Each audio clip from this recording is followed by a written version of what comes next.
Hey guys, Christina Sundari here, and welcome back to my channel. Today we're going to be talking about toxic relationships and how to know that you are in one. Even the strongest of people can land into a toxic relationship without even knowing about it. Especially if you are a very caring and kind person, then you will absolutely not see it because you'll make all kinds of excuses for the person. When we make those excuses, that's what actually puts us in danger of being in a toxic relationship. What's the first way you can tell if you are in a toxic relationship? This is like the Antichrist to me. It's disrespect. And it's not just disrespect towards you as a person, it's the lack of respect to the things that are important in your life. Could be your career, your friends, your interests. The things in your life that you care about, that person has nothing good to say about it. Ugh, you're part of that. Why would you waste your time doing that? That sounds really stupid. It's any kind of negativity or any kind of comment that they would make that makes you feel like what you're doing is not worthwhile or that you're not worthwhile. People that have nothing but bad things to say or disrespect the things that you say or do have no business being in your life. What's the second way you can tell if you're in a toxic relationship? It's when the person's controlling, when they're trying to control everything you do, for the things that you wear, from the job that you chose, from the places that you go, the time that you have to be at home at night. It could be anything.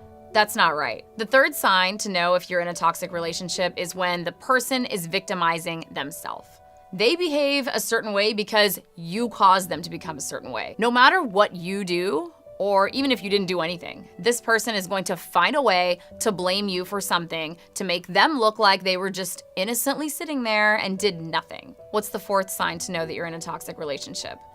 Your standards continuously keep going down. Because you've been in this relationship for so long, you've stopped caring. You know that you're not gonna get what you want out of this person, so you don't even expect it anymore. Let's say that your friend doesn't like going out to dinner, but that's something that you really enjoy doing. But because you're a very kind and caring person, you let it go. And you said, okay, that's fine. We don't have to go out to dinner. If it's one-sided, then that kind of relationship, any kind of relationship, whether if it's romantic, platonic, or with a coworker, is just not going to work. What's the fifth way to know if you're in a toxic relationship? Your self-worth continues to diminish. This person has made you feel so worthless to the point that now you are starting to believe that you really are worth nothing. And this is probably one of the most dangerous places to be in. When you truly feel like you are worth nothing, it's going to be that much harder for you to fight back or to leave the relationship. That is a huge sign that you need to not just end the relationship, you need to run from that relationship. What's the sixth sign to know that you're in a toxic relationship? Gaslighting is when the person does something and then spins it to make it look like you were actually the one that did it. They will tell you that you're crazy for thinking that they would ever even do that to you. Say he told me exactly what to wear today. He said, Christina, go put on a white shirt. I don't like it when you wear any other color other than white. He's controlling what I'm wearing. So then if I told him, hey, I think you're being controlling, then he would say, no, I'm not being controlling. I'm just trying to help you look your best. That's not only gaslighting me, but he's also manipulating me into thinking that he's actually helping me when he's really just controlling my wardrobe. What's the seventh way to know that you're in a toxic relationship? A person in a relationship is jealous.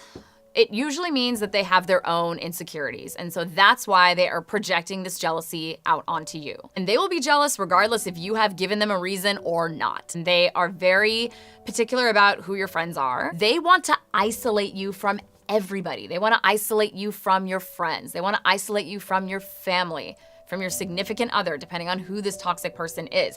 They want you completely isolated and powerless so that they can control you even further. What's the eighth sign to know if you're in a toxic relationship? It's when the negative person is negative. If you are pursuing a dream, then this person is gonna say, well, that's a really terrible idea. They will talk negatively about the food that you eat. If you're on a specific diet, like say you're on keto, this person will say so many negative things about keto. A healthy relationship, the person will say, okay, well, why don't you teach me about it? How can I support you? Do you need me to go out and buy groceries for you? A toxic one, this person is just going to talk smack about it, and then you know what they're gonna do? They're gonna eat a burger in front of your face. What's the ninth sign that you're in a toxic relationship? No trust. This toxic person thinks that you are out to get them. They think that you want to cheat on them. They think that you have cheated on them. You are working so hard to try to get this person to trust you that you don't realize that there's no trust established between how you feel about that person and you. Meaning, do you trust that person? You don't even have time to think about it because you're working so hard on trying to get them to trust you that it's not even a thought in your mind. What's the 10th sign that you were in a toxic relationship? This was an aha one for me. And I read a couple of different articles as I was putting this video together, but I actually didn't see this one on any of the lists that I looked at. This one I discovered on my own. If you have to Google it, it's probably true. And this one is, I can't stress enough. If you are Googling, how do I know if I'm in a toxic relationship? That's your answer. But when you're in it, you don't see it at all. You do not see it because you're so busy making excuses for the person and making excuses for yourself. Like, I would never enter into a toxic relationship. Why would I ever do that to myself? I'm worth more than that. So it's like I said earlier, even the strongest people in the world can get sucked into a toxic relationship and not even know. How do you support someone who's in a toxic relationship or someone who is trying to get out of a toxic relationship? Be there for them.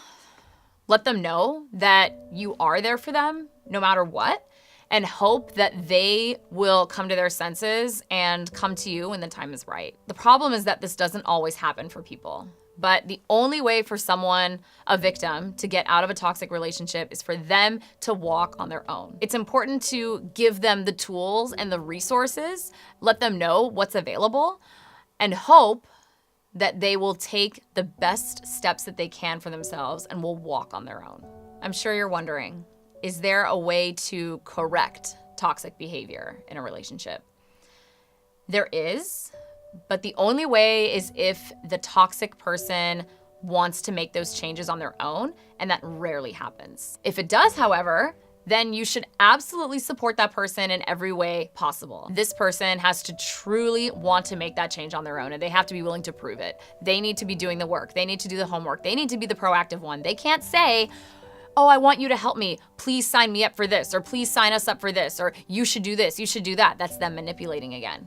If they want to make changes to who they are as people and they want to become better, then they need to be responsible for those changes on their own. It's hard, especially when you love somebody so much. You want to see them happy. You want to see them healthy. What's gonna happen to you?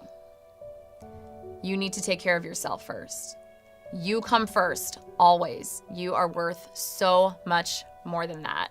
Don't be afraid. If you are in a toxic relationship, there is always going to be help available. We are very fortunate to be living in the 21st century where social media has really changed the game and provided so many tools and resources to so many different types of people, men and women included. If you are a toxic person, if you feel like you could probably improve the way you behave and the way you treat people, then there's resources out there for you too. But you need to be the one responsible, and you need to be the one to take action. You are the masters of your own destinies, and only we can make the best changes for ourselves. We can't expect other people to do that for us. I hope you guys enjoyed today's video. Toxic relationships are very prevalent in our society, and they're very hard to spot. But I think after hearing, hopefully, a couple of these tips, that you guys will be able to spot them. And if you see it, call it out. If you're in it, walk out. I love you guys so much. I'm Christina Sundari, and I'll see you on my next video.